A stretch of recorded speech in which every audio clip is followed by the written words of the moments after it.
রে স্বপন, কে হইছে? ঘাড়ে কি হয়েছে? ঘাড়ে এরকম বেকা করে আটতি চিৎকা। এই ঘরে পরিবারের দায়িত্ব পড়ে গেছে, তুই বুঝবি কি আর?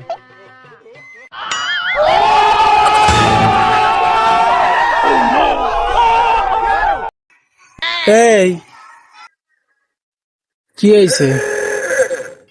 এই তোর আবার কি আলো? এরকম বেকা করে হাঁটতি কা?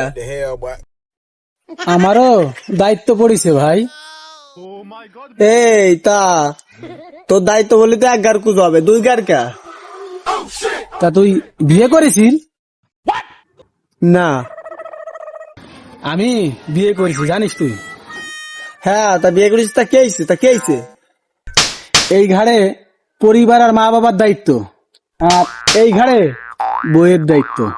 এই জন্যই দুই দায়িত্ব এক হয়ে ঘাড়টা আস্তে করে বসে গেছে।